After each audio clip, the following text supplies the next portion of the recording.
ಯಸ್ಮಿನ್ ಸರ್ವಾಣಿ ಕರ್ಮಾಣಿ ಸನ್ಯಸ್ಯಾಧ್ಯಾತ್ಮಚೇತಸ ನಿರಾಸೆ ನಿರ್ಮಮೋ ಯಾತಿ ಪರಂ ಜಯತಿ ಸೋಚ್ಯುತಃ ಕೃತ್ವಾ ವಿಷ್ಣುಂ ಸಮುತ್ಥಾಯ ಕೃತಶೌಚೋ ಯಥಾವಿಧಿ. ಅದೆಲ್ಲ ಆಯಿತು. ಎಲ್ಲಿ ಬಂದಿತ್ತೀಗ? ಆಚಮನಂ ಅದು ಹಿಂದಿದೆ. ದಂತಧಾವನಕ್ಕಿಂತ ಏನು ಮಾಡಬೇಕೀಗ? ದಿಕ್ಕು ಎಲ್ಲ ಹೇಳಿದ ಮೇಲೆ ಪಾತಿತ್ಯ ಅಂತ್ಯಜ ಪಾಷಂಡಿ ಶುರಕಾಂಶ್ಚ ರಜಸ್ವಲಾಂ ಭಿಷಕ್ ಪಾತಕಿ ಚಾಂಡಾಲಾನ್ ನ ಪ್ರೇಕ್ಷೇತ್ ದಂತಧಾವನೆ. ಎಷ್ಟು ಸುಸೂಕ್ಷ್ಮಂ ಹೀನದಂತಸ್ಯ ಸಮದಂತಸ್ಯ ಮಧ್ಯಮಂ ಅದೆಲ್ಲ ಆಗಿತ್ತೀಗ. ಪೂರ್ವೋತ್ತರೇತು ದಿಗ್ಭಾಗೆ ಸರ್ವಾನ್ ಕಾಮಾನವಾಪ್ನುಯಾತ್. ಪೂರ್ವೋತ್ತರ ದಿಕ್ಕುಗಳಿಗಾದರೆ ಎಲ್ಲ ಕಾಮಗಳ ಸಿದ್ಧಿಯಾಗತ್ತೆ ಅಂತ ತಿಳಿಸಿ, ಲಕ್ಷ್ಮೀ ಸಂಹಿತಾಯಾಂಚ ಪತಿತ ಅಂತ್ಯಜ ಪಾಷಂಡಿ ಶುನಕಾಂಚ ರಜಸ್ವಲಾಂ ಭಿಷಕ್ ಪಾತಕಿ ಚಾಂಡಾಲಾನ್ ನ ಪ್ರೇಕ್ಷೇತ್ ದಂತಧಾವನೆ. ದಂತಧಾವನ ಮಾಡ್ಕೋತಿರ್ಬೇಕಾದ್ರೆ ಇಷ್ಟು ಜನಗಳನ್ನು ನೋಡ್ಕೊಡೋದು ಅಂತ ಹೇಳ್ತಾರೆ. ಇಷ್ಟು ಜನ ನೋಡ್ಕೊಂಡು ದಂತಧಾವನ ಮಾಡಿಕೊಡು. ಪತಿತರನ್ನು, ಅಂತ್ಯಜರನ್ನು, ಪಾಷಂಡಿಗಳನ್ನು, ಶುನಕ ನಾಯಿಗಳನ್ನು, ರಜಸ್ವಲೆಯನ್ನು, ಭಿಷಕ್ ವೈದ್ಯರನ್ನು, ಪಾತಕಿಗಳನ್ನು, ಚಾಂಡಾಲರನ್ನು ದಂತಧಾವನ ಕಾಲಕ್ಕೆ ನೋಡಿಕೊಡೋದು. ರಜಸ್ವಲೆಯನ್ನು ದಂತಧಾವನ ಕಾಲಕ್ಕೆ ನೋಡಬಾರ್ದು ಅಂತ ಹೇಳಿದರೆ ಅಡುಗೆ ಮಾಡಿಸ್ಬಿಡ್ತಾರೆ. ಎಷ್ಟು ಫಜೀತಿ ಆಗುತ್ತೆ. ಎಷ್ಟೋ ಜನ ಇವತ್ತು ಎಷ್ಟು ನಿಷಿದ್ಧ ಇದೆ ಯೋಚನೆ ಮಾಡಿದರೆ ಆ ಹೊತ್ತಿನಲ್ಲಿ ನಿಷಿದ್ಧ ಅಷ್ಟೇ. ಆಯುರ್ಬಲಂ ಯಶೋವರ್ಚ ಪ್ರಜಾ ಪಶುವಶೂ ನಿಚ ಬ್ರಹ್ಮ ಪ್ರಜ್ಞಾಂಚ ಮೇಧಾಂಚ ತ್ವಮ್ನೋ ದೇಹಿ ವನಸ್ಪತೆ. ಅವ ದಂತಧಾವನಕ್ಕೆ ತೊಗೋತೀವಿ. ದಂತ ಕಷ್ಟ ತೊಗೋಬೇಕಾದ್ರೆ ಈ ಶ್ಲೋಕ ಹೇಳಿ ತೊಗೋಬೇಕಾದ್ರೆ ಆಯುರ್ಬಲಂ ಯಶೋವರ್ಚ ಪ್ರಜಾ ವಶು ವಸೂನಿಚ ಬ್ರಹ್ಮ ಪ್ರಜಾಂಚ ಮೇ ಅದೇ ತಾನೆ ಪ್ರೇಧಾಂಚ ತ್ವಮ್ನೋ ದೇಹಿ ವನಸ್ಪತೆ. ವನಸ್ಪತಿ ಮರಗಳಿಂದ ಗಿಡತಾರೆ ತೊಗೊಂಡಿರೋದೀಗ ಪ್ರಾರ್ಥನೆ ಮಾಡ್ತಾರೆ. ಇದನ್ನು ತೊಗೊಳ್ಳೋದ್ರಿಂದ ಏನೇನು ಸಿಗುತ್ತೆ ನಮಗೆ? ಹಲ್ಲು ಅದನ್ನು ಉಜ್ಜಿದರೆ ಆಯುಷ್ಯ, ಬಲ, ಯಶಸ್ಸು, ವರ್ಚಸ್ಸು, ಸಂತತಿ, ಪಶುಗಳು, ಸಂಪತ್ತು, ವೇದ, ಬುದ್ಧಿ, ಮೇಧ ಇಷ್ಟು ಕೂಡ ನಮಗೆ ಹಲ್ಲು ಜೊತೆ ಬರುತ್ತೆ ಅಂತ ಹೇಳ್ತಾರೆ. ಅದು ಹೇಗೆ ಬರುತ್ತೆ? Very simple. ಅದು ಸರಿಯಾಗಿ ಹಲ್ಲುತ್ತಿದ್ರೆ ಆರೋಗ್ಯ ಸರಿ ಇರೋದು, ಆಯುಷ್ಯ ಜಾಸ್ತಿ ಆಗುತ್ತೆ. ಹೌದಲ್ಲ? ಎಲ್ಲರೂ ಏನಾಗುತ್ತೆ? ಹಲ್ಲು ನೋವು ಬಂತು, ಸರಿಯಾಗಿ ಊಟ ಮಾಡೋಕ್ಕಾಗಲಿಲ್ಲ, ಆಹಾರ ಕೆಟ್ಟೋಯ್ತು, ಆಯುಷ್ ಕಳ್ಕೊಂಡವು. ಅದು ತಿನ್ನಕ್ಕೆ ಬರೋದಿಲ್ಲವಲ್ಲ, ಎಷ್ಟೋ ಮಿಸ್ ಆಯ್ತು ಅವನು. ಒಳ್ಳೆ ಗಟ್ಟಿ ಪದಾರ್ಥ ತಿನ್ನಬೇಕು, ತಿನ್ನಕ್ಕೆ ಬರೋದು ಅಲ್ಲಿಂದ, ಅದರಿಂದ ಹೊರಟೋಯ್ತು. ಆಮೇಲೆ ಬಲ ಚೆನ್ನಾಗಿ ತಿನ್ನಕ್ಕೆ ಬರದೆ ಹೋದಾಗ ಸ್ಟ್ರೆಂತ್ ಕಡಿಮೆ ಆಯಿತು. ಯಶಸ್ಸು, ಕೀರ್ತಿನೇ ಹೋಯಿತು, ಕೈಲಾಗದವನು ಅಂತ ಅಪಕೀರ್ತಿ ಬಂತು. ಆಮೇಲೆ ವರ್ಚಸ್ಸು ಹೋಯಿತು. ಡಲ್ ಯಾವಾಗ ಈಗ ಇಟ್ಕೊಂಡು ಓಡಾಡ್ತಿದ್ರೆ ಅನಿಸುತ್ತೆ, ಏನು ವರ್ಚಸ್ಸು ಇರೋದಿಲ್ಲ. ವರ್ಚಸ್ಸು ಹೋಯಿತು. ನೋಡಿದ್ರೆ ಗೊತ್ತೆ ಹಲ್ಲುಜ್ಜಿ ಇಲ್ಲ, ಗೊತ್ತಾಗ್ಬಿಡುತ್ತೆ. ಅವ್ರು ನೋಡಿದ ತಕ್ಷಣ ಸ್ನಾನ ಮಾಡಿಲ್ಲ, ಅದು ಏನು ಸರ್ಟಿಫಿಕೇಟ್ ತರಬೇಕಾಗಿಲ್ಲ. ನೋಡಿದ ತಕ್ಷಣ ಸ್ನಾನ ಮಾಡಿಲ್ಲ ಅಂತ ಗೊತ್ತಾಗುತ್ತಾ. ಪ್ರಜಾಹ ಸಂತತಿ, ಕೆಲವು ದೋಷಗಳಿಂದಾಗಿ ಸಂತತಿ ಬರೋದಿಲ್ಲ. ಪಶು ವಸೂನಿಚ ದನಗಳು ಯಾವುದೂ ಬರೋದಿಲ್ಲ, ಸಂಪತ್ತು ಬರೋದಿಲ್ಲ. ಕೆಲಸ ಕೊಡೋದು ಯಾರು ಅವ್ರಿಗೆ ಗರಿಷ್ಠ ಕಳಿಸಿಬಿಡ್ತಾರೆ. ಕೆಲಸ ಸಿಗೋದಿಲ್ಲ, ಸಂಪತ್ತು ಬರೋದಿಲ್ಲ, ಸಂಬಳನೆಲ್ಲ ಹೊರಟೋಯ್ತಾರೆ. ಬ್ರಹ್ಮ ವೇದಾಧ್ಯಯನ ಮಾಡೋಕ್ಕೆ ಬರೋದಿಲ್ಲ. ಯಾಕೆ ಗೊತ್ತಾ? ಉಚ್ಚಾರಕ್ಕೆ ಅಫೆಕ್ಟ್ ಆಗುತ್ತದು. ಕೆಲವು ಹಲ್ಲಿಲ್ಲದವ್ರೆ ಕೆಲವು ಶಬ್ದ ಹೇಳೋಕ್ಕೆ ಬರೋದಿಲ್ಲ. ಗೊತ್ತಾ? ಕೆಲವು ಪದಗಳು ಅದು ನಾಲಿಗೆಯಿಂದ ಹೇಳಬೇಕು, ಕೆಲವು ಮೂಗಿನಿಂದ ಹೇಳಬೇಕು, ಕೆಲವು ಹಲ್ಲಿಂದ ಬರಬೇಕು, ಕೆಲವು ತಾಳದಿಂದ ಬರಬೇಕು. ತಾಳದ ಹೆಸರಿದೆ ಅವಕ್ಕೆಲ್ಲ ಕೂಡ. ಅಲ್ಲಲ್ಲಿಂದ ನಾವು ಇವೆಲ್ಲ ಬೇರೆ ಕಡೆ ಇಲ್ಲೇ ಇಲ್ಲ. ಸಂಸ್ಕೃತ ಅಷ್ಟು ಪರ್ಫೆಕ್ಟ್ ಅದು, ಅದಕ್ಕೆ ಸಂಸ್ಕೃತ ಅಂತ ಕರೆಯೋದು. ಅಲ್ಲಿಂದನೇ ಪದ ಉತ್ಪತ್ತಿ ಆಗಬೇಕು. ಮೂಗು ಹಿಡ್ಕೊಂಡು ಅನುನಾಸಿಕ ಹೇಳೋದಕ್ಕೆ ಬರೋದಿಲ್ಲ. ಜಗನ್ನಾಥ್ ಮೂಗು ಹಿಡ್ಕೊಂಡು ಜಗನ್ನಾಥ ಅನ್ನೋಕ್ಕೆ ಬರೋದಿಲ್ಲ. ಯಾಕೆ? ಅನುನಾಸಿಕ, ಮೂಗಿನಿಂದ ಮಾತ್ರ ಉಚ್ಚಾರಣೆ ಮಾಡೋಕ್ಕೆ ಬರೋದು. ಅದು ಎಲ್ಲದರ ಮೂಗಿನಿಂದ ಉಚ್ಚಾರಣೆ ಮಾಡೋಕ್ಕೆ ಬರೋದಿಲ್ಲ. ಗೊತ್ತಾಯ್ತಾ? ಕೆಲವು ಬಾಯಿ ತೆಗೆದೇ ಹೇಳಬೇಕು, ಯಾವ ಮುಚ್ಚೆ ಹೇಳಬೇಕು, ಮನಸ್ಸಲ್ಲಿ ಅನ್ಕೊಳಕ್ಕೆ ಬರೋದು. ಕೂಡಿಸ್ದೆ ಹೋದರೆ ಪ, ಕೂಡಿಸ್ದೆ ಪ ಅನ್ಲಕ್ಕೆ ಬರೋದೇ ಇಲ್ಲ. ಆ ಅನ್ಬೇಕಾದ್ರೆ ಕೂಡಿಸಿದ್ರೆ ಆ ಅನ್ಲಕ್ಕೆ ಬರೋದೇ ಇಲ್ಲ. ಅರ್ಥ ಆಯ್ತಾ? ಆದ್ದರಿಂದನೇ ಆ ಹಲ್ಲಿನಿಂದ ಹೇಳೋದು ದಂತ್ಯಗಳು ಅಂತ ಹೆಸರು. ಹಲ್ಲಿಲ್ದವ್ರು ಹೇಳೋಕ್ಕೆ ಬರೋದಿಲ್ಲ, ಆದರೆ ಉಚ್ಚಾರಣೆ ಸರಿ ಇರೋದಿಲ್ಲ. ಅರ್ಥ ಆಯ್ತಾ? ಆದ್ದರಿಂದ ಏನಾಯ್ತು? ಅಲ್ಲಿಗೆ ವೇದ ಅಧ್ಯಯನ ಹೋಯಿತು. ಪ್ರಜ್ಞಾ, ಬುದ್ಧಿನೂ ವೀಕ್ ಆಗುತ್ತೆ. ಅದರಿಂದ ಓದಿಲ್ಲ ಅಂದಮೇಲೆ ಬುದ್ಧಿ ಕಡಿಮೆ ಆಗುತ್ತಲ್ಲ. ಮೇಧಾಶಕ್ತಿಯನ್ನು ಹೊರಟೋಗುತ್ತೆ. ಆದ್ದರಿಂದ ಹಲ್ಲು ಜೊತೆಗೆ ಎಷ್ಟು ಬೆನಿಫಿಟ್ ಇದೆ. ಅದರಿಂದ ಅದೊಂದು ಯಾತಕ್ಕೆ ಅಷ್ಟು ಮಹತ್ವ ಕೊಟ್ಟರು ಅಂದರೆ ನಮ್ಮ ಸಾಧನೆಗೆ ಅದು ಅತ್ಯಂತ ಮುಖ್ಯವಾದಂಥ ಅಂಗಗಳಲ್ಲಿ ಒಂದು. ಇವತ್ತು ಅದೆಲ್ಲ ಬಿಟ್ಬಿಟ್ಟಿದ್ದಾರೆ. ಏನೋ ಮೇಧ ಅಂತ ಹೇಳಿದರೆ ಭಾಳ ಮೇಧಾವಿ ಇದ್ದಾನೆ. ಮೇಧಾವಿ ಎಂಬುದು ಸಾಧನ, ಪ್ರಜ್ಞೆ ಎಂಬುದು ರಿಸಲ್ಟ್. ಅರ್ಥ ಆಯ್ತಾ? ಈಗ ದುಡ್ಡಿದೆ, ಶ್ರೀಮಂತ, ಮನೆ ತಗೊಂಡ, ಅದು ರಿಸಲ್ಟ್. ಗೊತ್ತಾಯ್ತು? ಪ್ರಜ್ಞೆ ಎಂಬುದು ಮೇಧಾವಿ ಅಲ್ಲ, ಒಳ್ಳೆ ಜ್ಞಾನ ಬರೋದಿಲ್ಲ. ಗೊತ್ತಾಯ್ತಾ? ಪ್ರಜ್ಞಾ ಮೇಧ ಎರಡು, ಅದು ಸಾಧನೆಯೂ ತಪ್ಪು, ಇವತ್ತು ಸಿದ್ಧಿ ಇಲ್ಲವೇ ಇಲ್ಲ. ಭಾಳ ಮೇಧಾವಿ ಬ್ರೈನ್. ಹೌದು ಹೌದು ಅಲ್ಲ ಅಲ್ಲ ಅಲ್ಲ ಅಲ್ಲ ಭಾರಿ ಮೇಧಾವಿ ಇದ್ದಾನೆ ಹುಡುಗ ಅಂದರೆ ಅರ್ಥ ಮಾಡ್ಕೋತಾನೆ ಅಂತ ಅರ್ಥ. ಬುದ್ಧಿವಂತ ಇವತ್ತು ಭಾರಿ ಹುಡುಗ ಭಾರಿ ಮೇಧಾವಿ ಅದು ಅಲ್ಲ ಅಲ್ಲ ಅಲ್ಲ ಅಲ್ಲ ಅಲ್ಲ ಅಲ್ಲ ತಿಳ್ಕೊಂಡಿದ್ದು ನೋಡಿ ನಿಮಗೆ ಮೇಧಾವಿ ಅಂತ ಗೊತ್ತಾಯ್ತು ಅಷ್ಟೇ. ಒಳ್ಳೆ ಮೇಧಾವಿ ಇದ್ದಾನೆ ಹೇಳಿದ್ದೆಲ್ಲ ತಿಳ್ಕೊಂಡ ಬುದ್ಧಿ ಅಲ್ಲ, ಜ್ಞಾನ ಪಡ್ಕೊಳ್ಳೋಕೆ ಬೇಕಾದ ಸಾಧನ. ವೆಹಿಕಲ್ ಇದೆ ಬೇಗ ಬರ್ತಾರೆ, ಗೊತ್ತಾಯ್ತಾ? ವೆಹಿಕಲ್ ಇದ್ದರಿಂದ ಏನಾಯ್ತು, ಬೇಗ ಬರೋಕ್ಕೆ ಅನುಕೂಲ ಆಯಿತು. ವೆಹಿಕಲ್ ಅವ್ರು ನಡ್ಕೊಂಡ್ಬರ್ತಾರೆ, ಪಾಪ ಲೇಟ್ ಆಗುತ್ತೆ. ಸೊ ಮೇಧಾವಿ ಇಲ್ದವನಿಗೆ ಪ್ರಜ್ಞೆ ಬರೋ ಚಾನ್ಸಸ್ ಕಡಿಮೆ ಆಯಿತು. ಅದೇ ರೀತಿ ಸೊ ಅದಕ್ಕೆ ಇದು ರಿಸಲ್ಟು, ಇದು ಸಾಧನ ಸಿದ್ಧಿ ಎರಡೂ ಬರೋದಿಲ್ಲ ಅವನಿಗೆ. ಒಟ್ಟೆ ಮೊದಲು ಅವರು ಚಿಕ್ಕ ಹುಡುಗನ ಬುದ್ಧಿವಂತ ಅಂತಾರೆ, ಓದೋರು ಬುದ್ಧಿವಂತ ಜ್ಞಾನಿಗಳು ಅಂತಾರೆ. ಬುದ್ಧಿವಂತ ಅಂತ ಕರೆಯೋದಿಲ್ಲ, ಯಾಕೆ ಆ ಸ್ಟೇಜ್ ಮೀರಿದ್ದಾನೆ ಈಗಾಗಲೇ. ಮೊದಲು ಅಕ್ಕಿ, ಆಮೇಲೆ ಅನ್ನ. ಅಕ್ಕಿ ಎಂಬುದೇನದು ಅನ್ನಕ್ಕೆ ಸಾಧನ, ಅನ್ನ ಎಂಬುದೇನು ಅಕ್ಕಿಯಿಂದ ಬಂದ ರಿಸಲ್ಟ್ ಅದು. ಸೊ ಮೇಧಾವಿ ಆದವನು ಚೆನ್ನಾಗಿ ತಿಳ್ಕೊತಾನೆ, ಭಾರಿ ಮೇಧಾವಿ ಇದ್ದಾನೆ, ಅವ್ನು ಸೇರಿಸ್ಕೊಡಿ ಅಂತ ಹೇಳ್ತಾರೆ. ಚೆನ್ನಾಗಿ ಅರ್ಥ ಮಾಡ್ಕೊಂಡು ಕೆಲಸ ಮಾಡ್ತಾನೆ ಅಂತ ಅರ್ಥ. ದಡ್ಡ ಅವನ್ಯಾಕೆ ಸೇರಿಸ್ಕೊಂಡ್ರಿ ಅಂದರೆ ತಿಳ್ಕೊಳ್ಳೋಕೆ ಬರೋದಿಲ್ಲ ಅವನಿಗೆ, ಆಪೋಸಿಟ್ ಅದಕ್ಕೆ. ಹೌದು, ಹಲ್ಲುಗಳು ಕಟ್ಸ್ಕೊಳ್ಳೋದು ಶಾಸ್ತ್ರ ಒಪ್ಕೊಂಡಿದೆ. ಭರತ ಕಥೆಯಲ್ಲಿ ಹೇಳ್ತಾರೆ, ಅವನು ಮುಖ್ಯರಲ್ಲಿ ಕಟ್ಸ್ಕೊಂಡಿದ್ದ ಅಂದರೆ ಆಗಿನ ಕಾಲಕ್ಕೆ ಎಷ್ಟು ಅಡ್ವಾನ್ಸ್ ಆಗಿತ್ತು ಅನ್ನೋದಕ್ಕೂ ಗೊತ್ತಿದೆ. ನಖನಿಕೃಂತನ ನೇಲ್ ಕಟ್ಟೋರ ಬಗ್ಗೆ ಉಪನಿಷತ್ತು ಹೇಳಿತು, ಗೊತ್ತಾ? ಒಂದಾಯಿತು. ಆಮೇಲೆ ಅಲ್ಲಿ ಹೇಳಬೇಕಾದ್ರೆ ಕಥೆ ಗುರುಭಕ್ತಿ ಕಥೆ ಹೇಳಬೇಕಾದ್ರೆ ನಿಮ್ಮ ಗುರುಗಳಿಗೆ ಇದರಲ್ಲಿದೆ, ಕಬ್ಬಿಣದಲ್ಲಿದೆ, ಉಕ್ಕಿನಲ್ಲಿದೆ, ನೀನು ಚಿನ್ನದಲ್ಲಿ ಹಾಕಿಸ್ತೀವಿ ಅಂತ ಹೇಳ್ತಾರೆ. ಸೊ ಚಿನ್ನದಲ್ಲೂ ಇತ್ತು, ಉಕ್ಕಿನಲ್ಲೂ ಇತ್ತು. ಅವ್ರ ದುಡ್ಡಿನ ಪ್ರಕಾರ ಹೋಗುತ್ತೆ ಅಷ್ಟೇ, ಅದು ಅವ್ರ ಕೆಪಾಸಿಟಿ ಪ್ರಕಾರ. ಅಂದಮೇಲೆ ಆಗಿನ ಕಾಲಕ್ಕೆ ಅದೂ ಇತ್ತು. ಹಲ್ಲು ಸರಿ ಮಾಡಿಕೊಳ್ಳೋದು ತಪ್ಪಲ್ಲ ಅದು, ಯಾಕೆಂದರೆ ನಮ್ಗೆ ಊಟ ಸೇರೋದಿಲ್ಲ, ಸರಿ ಮಾಡಿಕೊಳ್ಳೋದು ಲೌಕಿಕ. ಅಧ್ಯಯನಕ್ಕೆ ಭಾರಿ ಪ್ರಾಬ್ಲಮ್ ಆಗುತ್ತೆ ಮಾಡ್ಕೊಳ್ಳೋದು ಕರ್ತವ್ಯ. ಅರ್ಥ ಆಯ್ತಾ? ಆ ದೃಷ್ಟಿಯಿಂದ ದೋಷ ಅಲ್ಲ, ದೊಡ್ಡ ಗುಣ ಅದು, ಏನೂ ತಪ್ಪಲ್ಲ. ಎಲ್ಲ ಇತ್ತು, ನಮ್ಮ ಜನ ಏನೂ ಇಲ್ಲ ಅಂತ ತಿಳ್ಕೊಂಡ್ಬಿಟ್ಟಿದ್ದಾರೆ ಅಷ್ಟೇ. ಅದೆಲ್ಲ ಹೇಳಿದ ಮೇಲೆ ಅಲ್ಲಿ ಇರಲೇಬೇಕಲ್ಲ. ಪ್ಲೇನ್ ಬಗ್ಗೆ ಹೇಳಿದ ಮೇಲೆ ಇದಕ್ಕಿಂತ ಅಡ್ವಾನ್ಸ್ಡ್ ಪ್ಲೇನ್ ಅದು. ಪುಷ್ಪಕ ವಿಮಾನದ ಸ್ಟೇಜ್ ಯಾವ ಪ್ಲೇನೂ ಇವತ್ತಿಲ್ಲ, ಅಷ್ಟು ಪರ್ಫೆಕ್ಟ್ ಆಗಿತ್ತು. ಅದು ಆಕ್ಸಿಡೆಂಟ್ ಪ್ರೂಫ್, ಅದು ಫಸ್ಟ್ ವರ್ಚು ಇರೋದು ಅಲ್ಲಿ. ಅದು ಏನು ಮಾಡಿ ಮುರಿಯೋದೇ ಇಲ್ಲ. ಅದು ಎಷ್ಟು ಜನ ಬೇಕಾದ್ರೂ ಕೊಡ್ಬೋದು, ಸೀಟ್ ಇಲ್ಲ ಅಂತ ಇಲ್ಲೇ ಇಲ್ಲ. ಮತ್ತು ಎಲ್ಲ ವಾತಾವರಣ ಇದೆ. ಅದು ಯಾವ ಸಮಸ್ಯೆ ಅಂದ್ಕೊಂಡ್ರೆ ಪೈಲಟೇ ಬೇಕಿಲ್ಲ, ಅಂದ್ಕೊಂಡ್ರೆ ಅಲ್ಲಿಗೆ ಹೋಗ್ಬಿಡುತ್ತೆ ಬೇಕಾದ ಕಡೆ. ಏನು ಬೇಡ ಅದಕ್ಕೆ, ಬಸ್ ಅಂದ್ಕೊಂಡ್ಬಿಟ್ರೆ ಸಾಕು, ಫ್ಯೂಯಲ್ಲೇ ಇಲ್ಲ. ಸೊ ಪೆಟ್ರೋಲ್ ಬೆಲೆ ಕಡಿಮೆ ಆಗಿ ಹೆಚ್ಚು ಪ್ರಶ್ನೆ ಆಗ್ತಿರಲಿಲ್ಲ.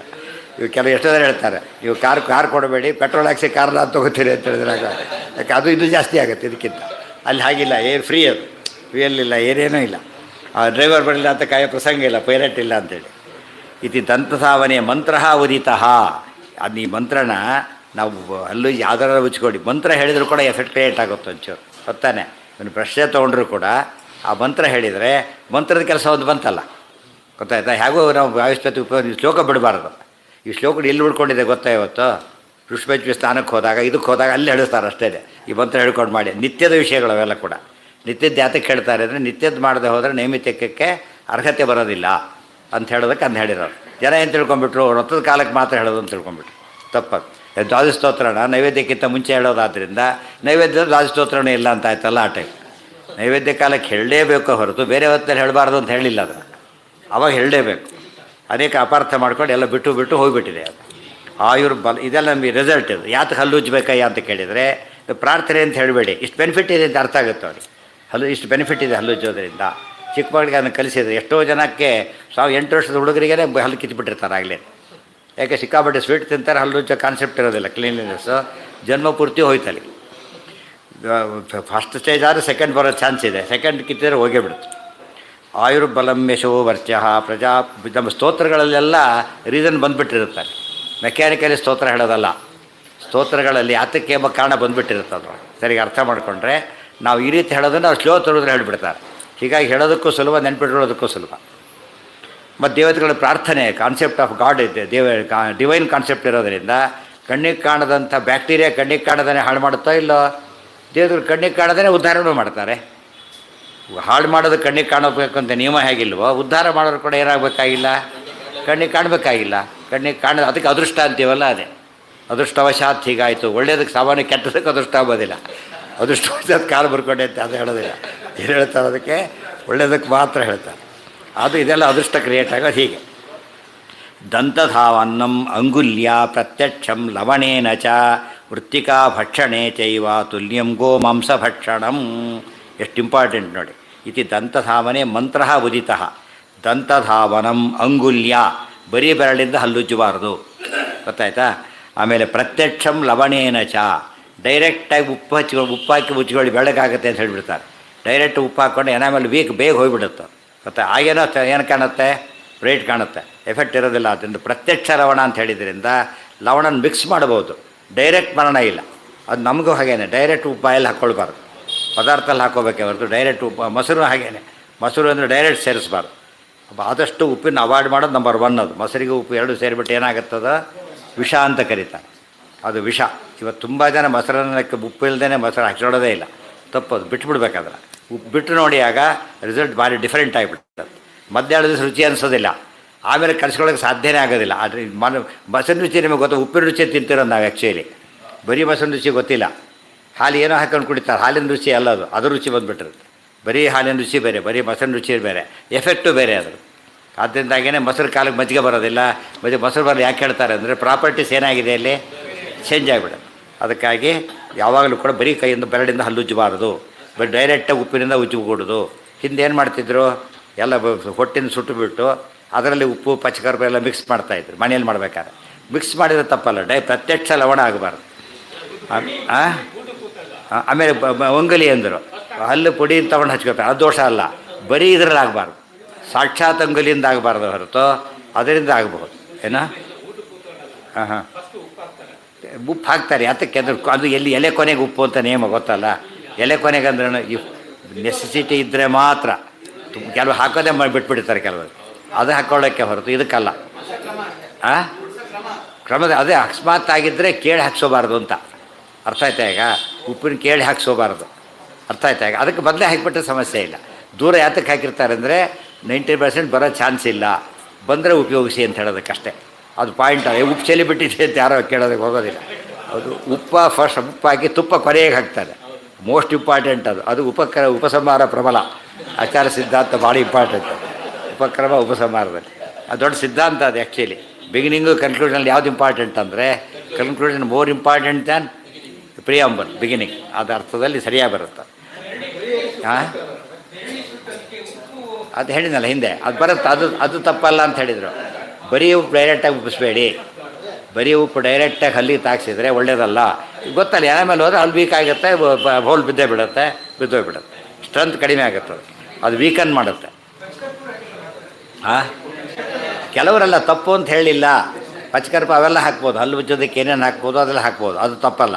ಅವ್ರು ಹೇಳಿದ್ದು ಎರಡು, ಡೈರೆಕ್ಟ್ ಉಪ್ಪು ಹಾಕಬೇಡಿ, ಡೈರೆಕ್ಟ್ ಬೆರಳಿಂದ ಉಜ್ಜಬೇಡಿ, ಎರಡು. ಇತಿ ಮೃತ್ತಿಕಾ ಭಕ್ಷಣೆ ಚೈವ ತುಲ್ಯಂ ಗೋಮಾಂಸ ಭಕ್ಷಣಂ. ಇದು ಎಷ್ಟು ಪಾಪ ಬರುತ್ತೆ ಅಂದರೆ ಆ ರೀತಿ ಮಾಡಿದರೆ ಗೋಮಾಂಸ ಭಕ್ಷಣ ಮಾಡಿದಷ್ಟು ಪಾಪ ಬರುತ್ತೆ ಅಂಥೇಳಿ, ಗೊತ್ತಾಯ್ತಾ.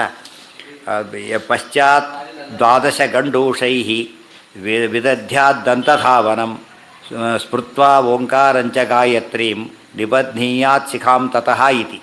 ಪಶ್ಚಾತ್ 12 ಗಂಡೂಷೈ, ಬಾಯಿ ಎಷ್ಟೊತ್ತು ಮುಕ್ಕಳಿಸ್ಬೇಕು ಅಂದರೆ ಲೆಕ್ಕ 12 ಸರ್ತಿ ಬಾಯಿ ಮುಕ್ಕಳಿಸ್ಬೇಕು. ಅದು ಹಲ್ಲು ಉಜ್ಜದೆ ಆಗದೆ ಹೋದಾಗಲೂ ಸಬ್ಸ್ಟ್ಯೂಟು. ಹಲ್ಲು ಉಜ್ಜಿದ ಮೇಲೂ 12 ಸರ್ತಿ ಬಾಯಿ ಮುಕ್ಕಳಿಸಿದರೆ ಕ್ಲೀನ್ ಆಗುತ್ತೆ. ಅದೆಲ್ಲ ಮುಖ್ಯ. ನಮಗೆ ಮಂತ್ರೋಚ್ಚಾರಣೆ ಎಲ್ಲದಕ್ಕೂ ಭಾರಿ ಅನುಕೂಲ ಆಗಬೇಕು ಅದರಿಂದ. ವಿದಧ್ಯಾದ್ದಂತಧಾವನಂ ಸ್ಮೃತ್ವಾ. ಇವತ್ತು ಯಾವಾಗ ಹಲ್ಲು ಸರಿ ಇರಲ್ಲ, ಅದು ಹಲ್ಲು ಸಿಕ್ಕೊಳ್ಳೋದು ಪಾರ್ಟಿಕಲ್ಸ್, ಅದು ಅಲ್ಲೇ ಕೊಳೆಯುತ್ತೆ, ಆಮೇಲೆ ನುಂಗಿದ ಹೊಟ್ಟೆ ಒಳಗೆ ಹೋಗುತ್ತೆ. ರೋಗ ಬರುತ್ತಾ ಇಲ್ಲದ ಅಲ್ಲೇ ಮೂಲೇ ಅದು ಪೂರ್ತಿ ಇದು ಮಾಡ್ತಾನೆ.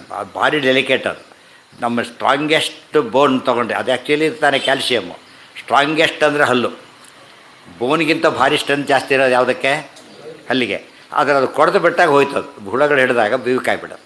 ಆದ್ದರಿಂದ ಅದು ಸೇರೋದು ಪಾರ್ಟಿಕಲ್ ಸೇರಿಕೊಂಡ್ರೆ, ಪಾರ್ಟಿಕಲ್ ಸೇರಿದಂತ ನೋಡಿಕೊಂಡ್ರೆ ಆ ಹಲ್ಲಿನ ಆರೋಗ್ಯ ಸರಿ ಇದೆ ಅಂತ ಅರ್ಥ. ಅದು ಸೇರ್ಕೊಂಡ್ಬಿಟ್ರೆ ಎಷ್ಟೇ ನೀವು ಮೇಲೆ ತೊಳ್ಕೊಂಡ್ರು ಒಳಗೆ ಸೇರ್ಕೊಂಡ್ಬಿಡುತ್ತೆ, ಅದು ಹೋಲ್ ಮಾಡೋದು. ಅದರಿಂದ ಬ್ಯಾಕ್ಟೀರಿಯಾ, ಹೊಟ್ಟೆಗೆ ಹೋಗೋದು, ರೋಗ ಎಲ್ಲ ಶುರುವಾಗುತ್ತೆ. ಅದಕ್ಕೇನೆ ಆಯುಷ್ಯ ಹಾನಿಯಾಗುತ್ತೆ, ಬಲ ಹೋಗುತ್ತೆ. ಇಷ್ಟೆಲ್ಲ ಯೋಚನೆಯಿಂದ ಹಲ್ಲು ಸರಿಯಾಗಿ ಉಜ್ಜಿ ಸ್ಮೃತ್ವ ಆಮೇಲೆ ಅದಾದಮೇಲೆ ಶಿಖಾಂಬಧ್ನೀಯಾತ್, ಶಿಖಾಬಂಧನ ಮಾಡ್ಕೋಬೇಕು ಆ ಸ್ಟೇಜಲ್ಲಿ. ಇತಿ ಶೌನಕಃ ದಂತಧಾವನ ಉಚಿತಂ ಕಾಲಮಾಹ. ದಂತಧಾವನೆ ಯಾವಾಗ ಮಾಡ್ಕೋಬೇಕು ಅಂದರೆ ದಂತಧಾವನೆ ಉದಯಕಾಲೇಯ ವಿದ್ಧಾತಿಥಿ ಸಾವರ್ಜ್ಯ ತಥಾ ಚ ಸ್ಕಾಂದೆ ಅಭ್ಯಂಗೆ ಚ ಉದತಿ ಸ್ನಾನೆ ದಂತಧಾವನ ಮೈಥುನೆ ಜಾತೆ ಚ ಮರಣೆ ಚೈವ ತತ್ಕಾಲ ವ್ಯಾಪಿನಿ ತಿಥಿ. ತಿಥಿ ನೋಡಬೇಕು ಅಂತ ಹೇಳ್ತಾರೆ ಅದಕ್ಕೆ. ತಿಥಿ ಯಾವ ನೋಡಬೇಕು ಅಂದರೆ ಯಾಕೆ ಏಕಾದಶಿ ಜನಕ್ಕೆ ಹೇಗೆ ತಿಥಿ ನೋಡಬೇಕು ತಿಥಿ ಸಂಕಲ್ಪ ಆಗಬೇಕು ಅದಕ್ಕೆ ಮನಸ್ಸಿನೊಳಗೆ, ಅದನ್ನು ಹೇಳ್ತಾರೆ. ಕುರ್ಯಾ ದ್ವಾದಶ ಗಂಡೂಷಾನ್ ಪುರೀಷೋತ್ಸರ್ಜನೆ ಬುಧಃ. ಪುರೀಷ ಉತ್ಸರ್ಜನೆ, ಮಲ ವಿಸರ್ಜನೆ ಇತ್ಯಾದಿ ಮಾಡಿದಾಗ 12 ಸತ್ ಬಾಯಿ ಮುಕ್ಕಳಿಸ್ಬೇಕು. ಮೂತ್ರೇ ಚತ್ವಾರಿ, ಮೂತ್ರ ವಿಸರ್ಜನೆ 4 ಸಲ. ಗಂಡೂಷಾನ್ ಭೋಜನಾಂತೆ ಚ ಷೋಡಶ, ಊಟ ಆದಮೇಲೆ 16 ಸಲ ಬಾಯಿ ಮುಕ್ಕಳಿಸಿದರೆ ಶುದ್ಧ ಆಗುತ್ತೆ ಅಂತ ಅರ್ಥ. ಅದು ಬಂದು ಇವರೇ ಹಲ್ಲುಜ್ಜಿ ಅಂತ ಹೇಳ್ತಾರೆ ಇವರು. ಹಲ್ಲುಜ್ಬೇಡಿ, 16 ಸತ್ ಬಾಯಿ ಮುಕ್ಕಳಿಸಿದರೆ ಸರಿ ಹೋಗುತ್ತೆ. ಭಕ್ಷ್ಯಭೋಜ್ಯಾವಸಾನೇತು ಗಂಡೂಷು ಅಷ್ಟೌ ವಿಧೀಯತೆ. ಬರೀ ಭೋಜನ ಬೇರೆ, ಭಕ್ಷ್ಯಭೋಜ್ಯಗಳ ಭೋಜನ ಬೇರೆ, ಆಗ ಎಕ್ಸ್ಟ್ರಾ 8. ಪುರತೋ ದೇವತಾ ತಿಷ್ಠೆ ದಕ್ಷಿಣೆ ಪಿತೃದೇವತಾ ಗಂಡೂಷ ಕ್ಷೇಪಣಂ ತಸ್ಮಾತ್ ವಾಮಭಾಗೇ ವಿಧೀಯತೆ. ಯಾವ ಕಡೆ ಗಂಡೂಷ ಮಾಡಬೇಕು ಅಂತ ಹೇಳ್ತಾರೆ. ಮತ್ತೆ ಎದುರುಗಡೆಗೆ ಉಗುಳಬೇಡಿ, ಬಲಗಡೆಗೆ ಉಗುಳಬೇಡಿ, ಎಡಗಡೆಗೆ ಅಂತ ಹೇಳ್ತಾರೆ. ಎದುರುಗಡೆ ಯಾರಿರ್ತಾರೆ? ದೇವತೆ. ಬಲಗಡೆಗೆ ಪಿತೃಗಳಿರ್ತಾರೆ, ಎಡಗಡೆಗೆ ದೈತ್ಯರಿರ್ತಾರೆ, ಅವಳ ಮೇಲೆ ಬೀಳಲಿ ಅಂಥೇಳಿ ಅಲ್ಲಿ ಉದಬೇಕು. ಅದಕ್ಕೆ ಪಿತೃದೇವತಾ ವಾಮಭಾಗೇ ವಿಧೀಯತೆ. ಅದು ಎಷ್ಟು ಕ್ಲಿಯರ್, ಪ್ರತಿಯೊಂದನ್ನು ಕೂಡ ಇಷ್ಟೆಲ್ಲ ಆ್ಯಕ್ಯುರಸಿ ಸಾಧ್ಯನೇ ಇಲ್ಲ. ಪ್ರತಿಯೊಂದಕ್ಕೂ ಕಾರಣ ಕೊಟ್ಟು ಹೇಳ್ತಾರೆ. ಯಾಕೆ ನಾವು ಮಾಡ್ಕೊಂಡು ನಮಸ್ಕಾರ ಮಾಡ್ಬೇಕಾದ್ರೆ ಹಾಗೇನೆ ದೇವ್ರು ಡೈರೆಕ್ಟರ್ ನಮಸ್ಕಾರ ಎದುರಿಗೆ ನಮಸ್ಕಾರ ಮಾಡಿಕೊಡೋದು, ಎಡಗಡೆಯಿಂದ ಮಾಡಿಕೊಡೋದು. ಎಲ್ಲಿಂದ ಮಾಡಬೇಕು? ಬಲಗಡೆಯಿಂದ ಮಾಡಬೇಕು. ಅಂದರೆ ದೇವರ ಈ ಕಡೆ ಇದ್ದರೆ ನಾವು ಈ ಕಡೆ ಇರುತ್ತೆ, ಅವ್ರಿಗೆ ಬಲಗಡೆ ಇರೋದು, ನಮಗೆ ಬಲಗಡೆ ಅಲ್ಲ, ಅವ್ರಿಗೆ ಬಲಗಡೆ ಇರಬೇಕು. ನಾವು ಎದುರುಗಡೆ ಮಾಡಿದ್ರೆ ಕಾಲು ಬರೋದು, ಕಾಲು ತೋರಿಸ್ದಾಗುತ್ತೆ. ಹಿಂದೆ ಎದುರುಗಡೆಗೆ ದೇವತೆಗಳಿರ್ತಾರೆ, ಅವ್ರಿಗೆ ಕಾಲು ತೋರಿಸ್ದಾಗುತ್ತೆ. ಅದಕ್ಕೆ ಉಡುಪಿ ಕೃಷ್ಣ ವ್ಯವಸ್ಥೆ ಯಾತಕ್ಕೆ ಹಾಗೆ ಮಾಡಿದರು ಅಂದರೆ ಬೆನ್ನು ತೋರಿಸ್ಕೊಂಡು ಹೋಗಾಗಿಲ್ಲ, ನೋಡಿದ ಮೇಲೆ ಹೀಗೆ ಹೋಗಬೇಕೆ ಹೊರತು ಹೇಗೆ ಬರಾಗಿಲ್ಲ. ಅವರು ಹಿಂದೆ ತಿರುಗಿ ಬರಾಗಿಲ್ಲ, ಗೊತ್ತಾಯ್ತಾ? ಬೆನ್ನು ತೋರಿಸ್ಬಾರ್ದು. ಹಿಂದೆಲ್ಲ ರಾಜ ಮಹಾರಾಜ ಹತ್ರ ಹೋಗ್ಬೇಕಾದ್ರೂ ಕೂಡ ಅವ್ರು ಹೋಗುವಾಗ ಹಿಂದಕ್ಕೆ ಹೋಗ್ಬೇಕು ಅಷ್ಟೇ ಹೊರತು ಆ ತಿರುಗಿ ಹೋಗಬಾರ್ದು. ಹಾಗೇನೆ ಹಿಂದಕ್ಕೆ ಹೋಗಿ ಆಮೇಲೆ ತಿರುಗಬೇಕು. ಆ ಬೆನ್ನು ತೋರಿಸ್ಬಾರ್ದು ಅಂತ ನಿಯಮ. ಅದಕ್ಕೆ ಅಲ್ಲಿ ಆಟೋಮೆಟಿಕ್ಕಾಗಿ ಬರೋಕ್ಕೆ ಕಂಪಲ್ಸರಿಲಿ ಹಾಗೆ ಮಾಡ್ಬೇಕು. ಆ ರೀತಿ ಮಾಡಿಬಿಟ್ಟಿದ್ದಾರೆ. ಇದೆಲ್ಲ ನಿಯಮಗಳು ಪಾಲನೆ ಮಾಡಿದರೆ ಸಿದ್ಧಿ ಪೂರ್ತಿ ಬರೋದು. ಆಚಮನಂ ಯಾವಾಗ ಗಂಡೂಷ ಮಾಡೋಕ್ಕೂ ಎಚ್ಚರಿಕೆ ಇರಬೇಕಾದ್ರೆ. ಆಚಮನಂ ನಿಮಿತ್ತ ಪುರಸ್ಕಾರೇಣ ಭರದ್ವಾಜ. ಇದಾದಮೇಲೆ ಆಚಮನ ಮಾಡಬೇಕು ಅಂತ ಹೇಳ್ತಾರೆ. ಇದು ಎಲ್ಲಿ ಬಂತು? ಕೃತ್ವಾ ವಿಷ್ಣು ಸಮುತ್ಥಾಯ ಕೃತಶೌಚೋ ಯಥಾವಿಧಿ ಧೌತದಂತಹ ಸಮಾಚಮ್ಯ. ಹಲ್ಲು ಮೇಲೆ ಆಚಮನ ಮಾಡಬೇಕು. ಆಚಮನಕ್ಕೆಲ್ಲ ಅನೇಕ ಕಾರಣಗಳು. ಭರದ್ವಾಜ ಸ್ಮೃತಿ ಬೇರೆ ಬೇರೆ ಸ್ಮೃತಿಗಳಿಂದ ಕೋಟ್ ಮಾಡ್ತಾರೆ. ಚಂಡಾಲ ಮ್ಲೇಚ್ಛ ಸಂಭಾಷೆ ಸಾಮಾನ್ಯ ಎಲ್ಲ ಸ್ಮೃತಿಗಳಲ್ಲೂ ವಿಷಯ ಬಂದೇ ಬರುತ್ತೆ. ಒಂದು ಬೇರೆ ಬೇರೆ ಸ್ಮೃತಿ ಯಾಕೆ ಕೋಟ್ ಮಾಡ್ತಾರೆ ಅಂದರೆ ಎಲ್ಲರ ಅಭಿಪ್ರಾಯ ಒಂದೇ ಅಂತ ಹೇಳೋದಕ್ಕೋಸ್ಕರ. ಒಂದೇ ಕೋಟ್ ಮಾಡಿದ್ರೆ ಏನಾಗ್ತಾ ಇತ್ತು? ಇವರೊಬ್ಬರೇ ಹೇಳಿದ್ದಾರೆ ಅಂತಾಗತ್ತೆ. ಇಷ್ಟು ಜನ ಜ್ಞಾನ. ಇದೆಲ್ಲ ಕೃಷ್ಣಾಮೃತ ಮಹಾಣವದ ಪದ್ಧತಿ. ಆಚಾರ್ಯ ಏನು ಮಾಡಿದರು? ಕೃಷ್ಣಾಮೃತ ಮಹಾಣದಲ್ಲಿ ಬೇರೆ ಬೇರೆ ಪುರಾಣಗಳಿಂದ ಕೋಟ್ ಮಾಡ್ತಾರೆ. ಆದರೆ ಕೋಟ್ ಮಾಡಬೇಕಾದ್ರೆ ಬರೀ ಪುರಾಣದ ಅಷ್ಟೇ ಹೇಳೋದಿಲ್ಲ, ಹೆಸರು ಹೇಳ್ತಾ ಹೋಗ್ತಾರೆ. ಮರೀಚಿಹಿ, ಅತ್ರಿಹಿ, ಪುಲಸ್ತ್ಯ, ಯಮಃ, ಹೀಗೆಲ್ಲ. ಅದು ಅವರ ಎಲ್ಲ 8 ಜನಗಳು ಒಂದೇ ವಿಷಯ ಹೇಳ್ತಿದ್ದಾರೆ. ವ್ಯವಸಾಯಾತ್ಮಿಕ ಬುದ್ಧಿ ಏಕೆ ಪುರಾಣ ನೋಡಿ ಎಲ್ಲ ಇಷ್ಟು ಹೇಳಿದೆ ನೋಡಿ. ಅವರು ಹಾಡ್ತಾರೆ, ಇವರು ಹೇಳ್ತಾರೆ, ಅವರು ಹೇಳ್ತಾರೆ. ಏನಾಗುತ್ತೆ ಅಲ್ಲಿಗೀಗ ದಾರ್ಢ್ಯ ಬರುತ್ತೆ. ಅದಕ್ಕಾಗಿ ಅನೇಕ ಸ್ಮೃತಿಗಳನ್ನು ಉಲ್ಲೇಖ ಮಾಡೋ ಉದ್ದೇಶ ಅದು. ಚಾಂಡಾಲ ಮ್ಲೇಚ್ಛ ಸಂಭಾಷೆ ಸ್ತ್ರೀ ಶೂದ್ರ ಉಚ್ಚಿಷ್ಟ ಭಾಷಣೆ ಉಚ್ಚಿಷ್ಟಂ ಪುರುಷಂ ಸ್ಪೃಷ್ಟ್ವಾ ದದ್ದೋಚ್ಛಿಷ್ಟೇ ತಥಾ ನೃತೆ ಆಚಮೇತ್ ಅಶ್ರುಪಾತೇವ ಲೋಹಿತಸ್ಯ ತಥೈವ ಚ ಸ್ತ್ರೀಣಾಮಪ್ಯಾತ್ಮನಸ್ಪರ್ಶೆ ನೀವೀಂ ವಾ ಪರಿಧಾಯ ಚ ಆಯತಂ ಸರ್ವತಃ ಕೃತ್ವಾ ಗೋಕರ್ಣಾಕೃತಿವತ್ಕರಂ ಸಂಹತಾಂಗುಲಿನಾ ತೋಯಂ ಗೃಹೀತ್ವಾ ಪಾಣಿನಾ ದ್ವಿಜಃ ಮುಕ್ತಾಂಗುಷ್ಟಕನಿಷ್ಠೇನ ಶೇಷೇಣ ಆಚಮನಂ ಪಿಬೇತ್ ಮಾಷಮಜ್ಜನ ಮಾತ್ರಾಸ್ತು ಸಂಗೃಹ್ಯ ತ್ರಿರಪಃ ಪಿಬೇತ್ ಅಪವಿತ್ರಕರಃ ಕಶ್ಚಿತ್ ಬ್ರಾಹ್ಮಣೋ ಉಪಸ್ಪೃಶೇತ್ ಅಕೃತಂ ತಸ್ಯ ತತ್ಸರ್ವಂ ರುಧಿರೇಣಾಚಮಂತಿತೆ ಅಂತರ್ಜಾನುಂ ಶುಚೌ ದೇಶೆ ಉಪವಿಷ್ಟ ಉದಂಗ್ಮುಖಃ. ಆಚಮನದ ಬಗ್ಗೆ ಆಲ್ ಅಬೌಟ್ ಆಚಮನ. ಆಚಮನ ಯಾವಾಗ ಮಾಡಬೇಕು, ಹೇಗೆ ಮಾಡಬೇಕು, ನೀರು ಕೈಯಲ್ಲಿ ಎಷ್ಟಿರಬೇಕು ಎಲ್ಲ ಹೇಳ್ತಾರೆ. ಚಂಡಾಲ ಮ್ಲೇಚ್ಛ ಸಂಭಾಷೆ, ಯಾರ ಜೊತೆ ಮಾತಾಡಕೂಡ್ದು ಅವ್ರ ಜೊತೆ ಮಾತಾಡಿದರೆ ಆಚಮನ ಮಾಡಬೇಕು. ಸ್ತ್ರೀ ಶೂದ್ರ ಉಚ್ಚಿಷ್ಟ ಭಾಷಣೆ, ಉಚ್ಚಿಷ್ಟ ಭಾಷಣೆ ಉಚ್ಚಿಷ್ಟ ಮಾಡಿದ್ರೆ ಅವ್ರ ಜೊತೆ ಮಾತಾಡಬೇಕಾದ್ರೆ ಮತ್ತು ಗೊತ್ತಿಲ್ಲ ಶ್ರಾದ್ದ ಮಾಡ್ತಿರ್ತಾನೆ, ಯಾರೋ ಬರ್ತಾರೆ, ಪೋಸ್ಟ್ ಬಂತು ಅಂತ ತೊಗೊಳಕ್ಕೆ ಹೋಗ್ತಾನೆ ಅಂತ ತಿಳ್ಕೊಳ್ಳಿ, ತಪ್ಪು ಶ್ರಾದ್ದ ಘಾತ ಅಂತ ಕರೀತಾರೆ. ಆ ಕಾಲಕ್ಕೆ ಏನು ಮಾಡಿಕೊಡೋದು? ಮಾಡಿಕೊಡೋದು ಅದು ನಿಯಮ ಬಿಟ್ಟು ಹೋಗ್ಕೊಡ್ದಾಗೆಲ್ಲ ಕೂಡ. ಅದಕ್ಕೆ ಉಚ್ಚಿಷ್ಟ ಎಂಜಿಲ್ನಿಂದ ಮಾತಾಡೋದು. ಉಚ್ಚಿಷ್ಟಂ ಪುರುಷಂ ಸೃಷ್ಟ. ಒಬ್ರು ಕೈ ತೊಳ್ಕೊಂಡಿಲ್ಲ ಇನ್ನೂ ಕೂಡ, ಅವ್ನು ಮುಟ್ಟಿದರೆ ಇವನು ಆಚಮನ ಮಾಡ್ಬೇಕಂತ. ಯಾಕೆ ಅವನ ಕೈ ತೊಳ್ಕೊಂಡಿಲ್ಲ ಇನ್ನೂ, ಇವನು ತೊಳ್ಕೊಂಡಿದ್ದಾನೆ, ಅವನು ಮುಟ್ಟಿಬಿಟ್ಟ, ಆಚಮನ ಮಾಡಬೇಕಾಗ. ದೃಷ್ಟ ದಂತೋಚ್ಛಿಷ್ಟೆ, ಹಲ್ಲಲ್ಲಿ ವಿನೋ ಸಿಕ್ಕೊಂಡಿತ್ತು, ಅದು ತೆಕ್ಕೊಂಡ, ಆಗ ಆಚಮನ ಮಾಡಬೇಕು. ಮತ್ತೆ ಯಾವುದೋ ಹೊತ್ತಿನಲ್ಲಿ ಹಲ್ಲು ಸಿಕ್ಕೊಂಡು ಪ್ರಸಂಗ ಬರ್ಬೋದು ಆ ಥರ. ತಥಾ ಅನೃತ್ಯ, ಸುಳ್ಳು ಹೇಳಿದಾಗ ಆಚರಣೆ ಮಾಡಬೇಕು. ಸುಳ್ಳು ಹೇಳಿದಾಗ ಅದು ಸುಳ್ಳು ಹೇಳ್ಬೋದು, ಆಚರಣೆ ಮಾಡಿಬಿಟ್ರೆ ಹೋಗುತ್ತೆ ಅಂತ ಅರ್ಥ ಅಲ್ಲ ಅದಕ್ಕೆ. ಅಕಸ್ಮಾತ್ ಸುಳ್ಳು ಹೇಳಿದರೆ ಅವಾಗ ಆಚರಣೆ ಮಾಡಿ ಶುದ್ಧರಾಗಬೇಕು. ಆಚಮೇತ್ ಅಶ್ರುಪಾತೇವ ಲೋಹಿತಶ್ಚ ತಥೈವ ಚ. ಆಚಮೇತ್ ಅಶ್ರುಪಾತೇವ, ಆಮೇಲೆ ಕಣ್ಣಲ್ಲಿ ನೀರು ಬಂದರೆ ಅದರ ಹತ್ತಿರ ಆಚರಣೆ ಮಾಡಬೇಕು. ಲೋಹಿತಶ್ಚ, ರಕ್ತ ಏನಾದರೂ ಮೈಯಿಂದ ಹೋದರೆ, ಲೋಹಿತ ಅಂದರೆ ರಕ್ತ, ಅವಾಗ ಆಚಮನ ಮಾಡಬೇಕು. ಇದು ಲಕ್ಷಣ ಮೈಲಿಗೆ ಅಂತ ಕರೀತಾರೆ.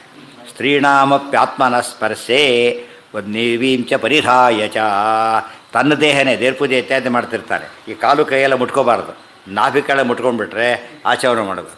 ಅದು ಮೈಲಿಗೆ ಇದ್ದಾಗಲೇ, ಯಾಕೆ ಮುಂದೆ ದೇವ್ರನ್ನ ಮುಟ್ಟೋದು.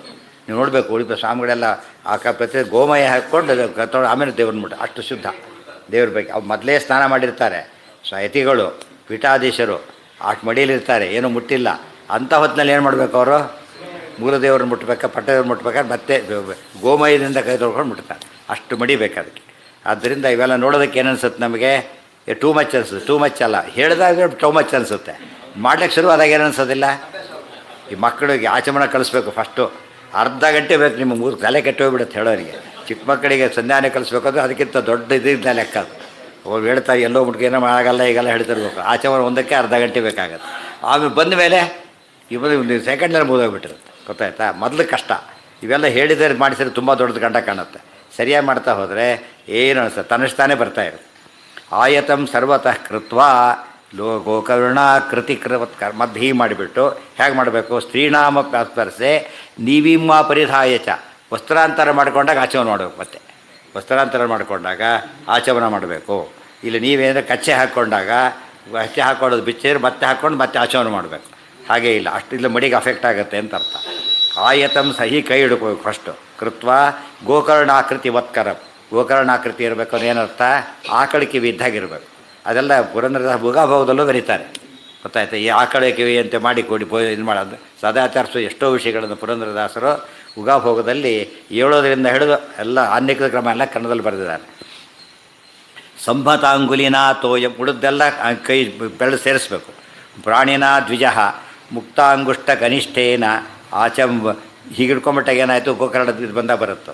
ಗೋಕರ್ಣಾಕೃತಿ ಬಂದಾಗ ಹಿಡ್ಕೊಂಬಿಟ್ರೆ ಏನಾಯ್ತು? ಅದು ಗೋಕರ್ಣ ಆಕಳ ಕಿವಿ ನೋಡಿರ್ಬೇಕಲ್ಲ, ಹೀಗೆ ಬರುತ್ತೆ ಆಕಳ ಕಿವಿ. ಆ ರೀತಿ ಬರಬೇಕು ಕೈ. ನೀರು ಇಲ್ಲಿ ಹಾಕ್ಕೋಬೇಕು. ಇಲ್ಲಿಂದ ಹೀಗೆ ಕುಡಿಬಾರ್ದು, ಇಲ್ಲಿ ಬರಬೇಕದು. ಗೊತ್ತಾಯ್ತಾ? ಇಲ್ಲೆಲ್ಲಿ ತೀರ್ಥಗಳು, ಬ್ರಹ್ಮತೀರ್ಥ, ಪಿತೃತೀರ್ಥ, ಋಷಿತೀರ್ಥ ಅಂಥೇಳಿ ಇಷ್ಟೆಲ್ಲೇ ತೀರ್ಥಗಳಿವೆ ಅಂತ ಹೇಳ್ತಾರೆ. ಅಲ್ಲಿ ಕೊಟ್ಟರೆ ಅವ್ರಿಗೆ ಹೋಗುತ್ತೆ ಅದು. ನಾವು ಕಂಪ್ಯೂಟ್ರಲ್ಲಿ ಎಲ್ಲೆಲ್ಲ ಒತ್ತಿಬಿಟ್ರೆ ಸ್ವಲ್ಪ ಈ ಕಡೆ ಒತ್ತಿರಿ, ಫೋನ್ನಲ್ಲಿ ಎಲ್ಲೆಲ್ಲೂ ಏರೋಣ ಆಗೋಗ್ಬಿಡುತ್ತೆ. ಆಯಾ ಜಾಗದಲ್ಲೇ ಒತ್ತಬೇಕು ಕರೆಕ್ಟಾಗಿ. ಅದು ಇಷ್ಟರಲ್ಲಿ ಎಷ್ಟು ಮಾಡಬೇಕು ಅದರೊಳಗೆ. ಈಗ ಇಷ್ಟರೊಳಗೆ ಅಂಗೈಯೊಳಗೆ ನಮ್ಮ ಇದಿದ್ದಾಗೆ ಫೋನಲ್ಲಿ ಏನೇನು ಬಟನ್ಸ್ ಇರುತ್ತೆ ಆ ಥರ ಬಟನ್ಸ್ ಇದ್ದಾಗಿರುತ್ತೆ. ಅಲ್ಲಿ ಹಾಕಿದ್ರೆ ಮಾತ್ರ ಅವ್ರಿಗೆ ರೀಚ್ ಆಗುತ್ತೆ, ಇಲ್ಲೋರು ಅವ್ರಿಗೆ ರೀಚ್ ಆಗೋದಿಲ್ಲ. ಅದನ್ನು ಹೇಳ್ತಾರೆ. ಅವ್ರು ಎಲ್ಲೂ ಇರ್ತಾರೆ. ಬ್ರಹ್ಮತೀರ್ಥ ಅಂತ ಹೇಳ್ತಾರೆ, ಅಲ್ಲಿಂದ ಕುಡಿಬೇಕು. ಸಂಹತಾಂಗುಲಿನಾಥೋಯಂ ಗೃಹೀತ್ವ ಪಾಣಿನಾ ದ್ವಿಜ ಮುಕ್ತಾಂಗುಷ್ಟ ಕನಿಷ್ಠೇನ. ಮುಕ್ತ ಅಂಗುಷ್ಟ ಕನಿಷ್ಠ. ಅವಾಗೇನಾಯಿತು? ಇವೆರಡು ಕೂಡ ಹೀಗಿರಬೇಕು. ಆ ಕಡೆ ಬರ್ಬೇಕಾದ್ರೆ ಇದು ಅಂಗುಷ್ಟಕ್ಕಿರಬೇಕು, ಇದು ಮುಕ್ತ. ಇವು ಮೂರು ಸೇರಬೇಕು, ಇವೆರಡು ಸೇರಬಾರ್ದು. ಮುಕ್ತ ಅಂದರೆ ಅಗಲಿದ. ಶೇಷೇಣ ಆಚಮನಂ ಪಿಬೇತ್ ಮಾಷಮಜ್ಜನ ಮಾತ್ರಸ್ತು. ಈ ಮಾಷ ಅಂದರೆ ಒಂದು ಉದ್ದು ಮುಳುಗಷ್ಟು ನೀರು. ಅದಕ್ಕೆ ಉದ್ಧರಣೆ ಅಂತಲೇ ಮಾಡಿದ್ದಾರೆ ಕೆಲಸ. ಉದ್ದು ಮುಳುಗಷ್ಟು ನೀರು ಇರಬೇಕು, ಜಾಸ್ತಿ ಇರಬಾರ್ದು, ಕಡಿಮೆನೂ ಇರಬಾರ್ದು, ಕರೆಕ್ಟಾಗಿರಬೇಕು. ಅದನ್ನ ನೋಡ್ತಾ ಕೂತ್ಕೊಂಡ್ರೆ ಗಟ್ಟಿಯಾಗಿ ಹೋಗುತ್ತೆ. ಇಲ್ಲ ಉದ್ದು ಹಾಕಿ ಮುಳುಗಿಸಿ ಎಲ್ಲ ಮಾಡಬಾರ್ದು. ಯೂನಿಟ್ ಅದು. ಉಪ್ಪು ಹಾಕ್ಬೇಕಾದ್ರೆ ಎಲ್ಲ ಯಾರು ಪುಸ್ತಕ ನೋಡ್ಕೊಂಡೆ ಉಪ್ಪು ಹಾಕೋದಿಲ್ಲ. ಈಗ ಹಾಕ್ತಾರೆ ಕರೆಕ್ಟಾಗಿರುತ್ತೆ. ಪುಸ್ತಕ ನೋಡ್ಕೊಂಡು ಹಾಕೋರು ತಪ್ಪಾಗಿರುತ್ತೆ, ಕೆಟ್ಟೋಗಿರುತ್ತೆ. ಅದೆಲ್ಲ ಹೇಗೆ ಬರಬೇಕದು? ಅಭ್ಯಾಸದಿಂದ ಬರ್ಲಿಕ್ಕೆ ಶುರುವಾಗಿ. ಇಷ್ಟೊಂದರೆ ಅಭ್ಯಾಸ ಸೆಟ್ಲ್ ಆಗಬೇಕು. ಜಾಸ್ತಿ ಕೊಡಿದ್ರೆ ತಪ್ಪು, ಕಡಿಮೆ ಕೊಡಿದ್ರೂ ತಪ್ಪು. ಶೇಷೇಣ ಆಚಮನಂ ಭಾಷಮಾಚನ ಮಾತ್ರ ಅಂತ ಹೇಳಿದ್ರಿಂದ ಅಷ್ಟೇ ಇರಬೇಕು. ಹೆಚ್ಚು ಕಡಿಮೆನೂ ಇಲ್ಲ, ಹೆಚ್ಚು ಇಲ್ಲ. ಸಂಗೃಹ್ಯ ತ್ರಿರಪ ಪಿಬೇತ್ 3 ಸರ್ತೆ ಕೇಶವಾಯ ನಾರಾಯಣ ಮಾಧವ. ಅಪವಿತ್ರ ಕರಃ ಕಶ್ಚಿತ್ ಬ್ರಾಹ್ಮಣೋ ಉಪಸ್ಪೃಶೇತ್ ಮುಕೃತಂ ತಶ್ಚ ತತ್ಸರ್ವಂ ರುಧಿರೇಣ ಆಚಮಂತಿತೆ. ಯಾರಾದರೂ ಕೂಡ ಆ ರೀತಿ ಮಾಡದೇನೆ ಕೈ ತೊಳ್ಕೊಂಡಿರ್ಬೇಕು ಮೊದಲು. ಸುಮ್ಮನೆ ಆಚಮನ ಮಾಡಿದರೂ ತಪ್ಪು, ಆಚಮನ ಮಾಡದೆ ಹೋದರೂ ತಪ್ಪು. ಆ ರೀತಿ ಹೆಚ್ಚು ಕಡಿಮೆ ಆದರೆ ರುಧಿರೇಣ ಆಚಮನ ನೀರು ಕುಡಿದಷ್ಟಲ್ಲ, ಅದು ರಕ್ತ ಕುಡಿದಷ್ಟು ಪಾಪ ಬರುತ್ತೆ ಅಂತೇಳಿ. ಹೆಚ್ಚಿರಬಾರ್ದು, ಕಡಿಮೆನೂ ಇರ್ಕೊಡು. ಅಂತರ್ಜಾನು ಶುಚೌ ದೇಶೆ ಉಪವಿಷ್ಟ ಉದಂಗ್ಮುಖ. ಉತ್ತರಾಭಿಮುಖ ಇರೋ ಶ್ರೇಷ್ಠ.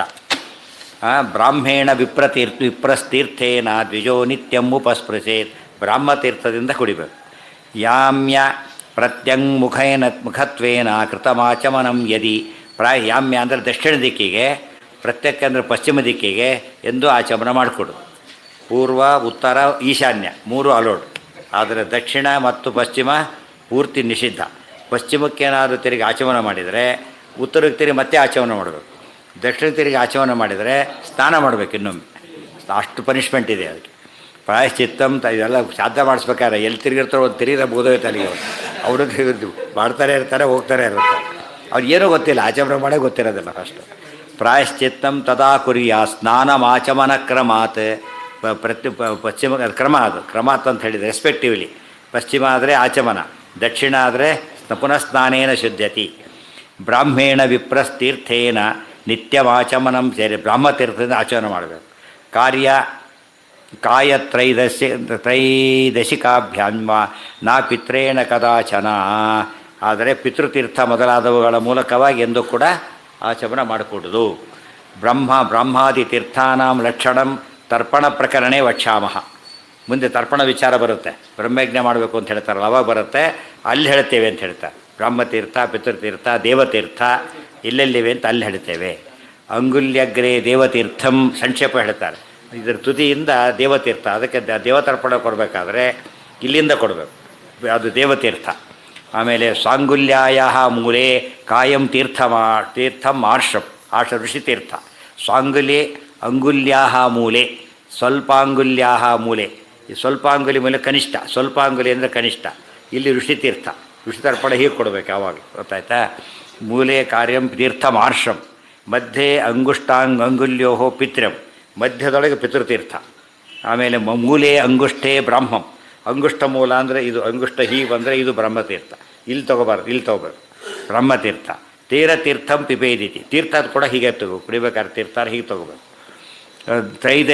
ತ್ರೈದಶಿಕಂ ದೈವಂ, ತ್ರೈದಶಿಕ ಅಂದರೆ ತ್ರಿದಶರು ದೇವತೆಗಳು, ದೇವತೀರ್ಥ ಅಂತ ಅರ್ಥ. ಅತ್ರ ಇದೆಲ್ಲ ಮೇಲಿನ ವಾಕ್ಯಗಳಿಗೆ ಡಿಫಿಕಲ್ಟ್ ಅರ್ಥ. ಅತ್ರ ನಿತ್ಯ ಪದಾತ್ ಸರ್ವದಾ ಬ್ರಾಹ್ಮೇಣೈವ. ಆಚಮನದಲ್ಲಿ ವ್ಯತ್ಯಾಸ ಇಲ್ಲ, ಯಾವಾಗಲೂ ಬ್ರಾಹ್ಮದಿಂದಲೇ ಆಚಮನ ಮಾಡಬೇಕು. ತಸ್ಯ ಭಾಗಸ್ಯ ವ್ರಣಾದ್ಯುಪಘಾತೇತು ಇತರಾಭ್ಯಾಮಿತಿ ವ್ಯವಸ್ಥಿತೋ ವಿಕಲ್ಪ.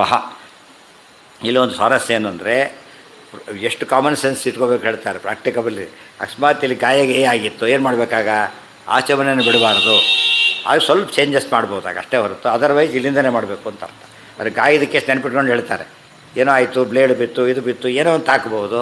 ಇಲ್ಲಿ ಕುಡಿಲಿಕ್ಕೆ ಬರೋದಿಲ್ಲ, ಬ್ರಹ್ಮತೀರ್ಥ ಎಫೆಕ್ಟ್ ಆಗಿದೆ, ಈಗ ಆಚಮನ ಕ್ಯಾನ್ಸಲ್ ಆಗೋದಿಲ್ಲ. ಸ್ವಲ್ಪ ತೀರ್ಥ ಚೇಂಜ್ ಮಾಡಿ ಅಷ್ಟೇ ಹೊರತು ಆಚಮನ ಆಗಲೇಬೇಕು. ಆಚಮನ ಅಪವಾದ, ಆಚಮನ ನಿಷೇಧ ಮಹಾಬೋಧಾಯನಃ. ಕೆಲವು ಕಡೆಗೆ ಆಚಮನ ಮಾಡಿಕೊಡೋದು ಅಂತ ಹೇಳ್ತಾರೆ, ಅಲ್ಲಿಷ್ಟು ಕೊಡ್ತಾರೆ. ನಾಳೆ ಅದು ಇನ್ನು ಮೊದಲೇ ಶ್ಲೋಕನೇ ಮುಗಿದಿಲ್ಲ, ಗೊತ್ತಲ್ಲ.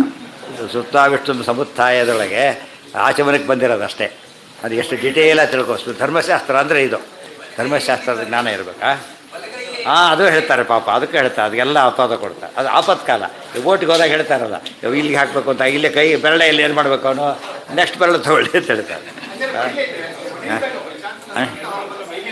ಯಾವುದಕ್ಕೆ? ಹೌದು ಮೈಲಿಗೆ. ಅದಕ್ಕೇ ಸ್ನಾನ ಎಲ್ಲ ಆದಮೇಲೆ ಈ ಬ್ಲಡ್ ಟೆಸ್ಟ್ ಮಾಡ್ತಾರಲ್ಲ, ಶುಗರ್ ಟೆಸ್ಟ್ ಮಾಡ್ಬೇಕಾದ್ರೆ ಸ್ನಾನಕ್ಕಿಂತ ಮುಂಚೆ ಮಾಡ್ಕೋಬೇಕು. ಸ್ನಾನ ಆದಮೇಲೆ ಮಾಡಿಬಿಟ್ರೆ ಮತ್ತೆ ಸ್ನಾನ ಮಾಡಬೇಕಾಗುತ್ತೆ, ಗೊತ್ತಾಯ್ತಾ? ಅದಾಗಿ ಬಂದರೆ ಆಚಮನ, ಇದಾಗಿ ತಂದ್ಕೊಂಡ್ರೆ ಸ್ನಾನ ಮಾಡಬೇಕಾಗುತ್ತೆ. ಹೌದು, ಆಗ ಮತ್ತೆ ಆಚಮನ ಮಾಡಲೇಬೇಕು.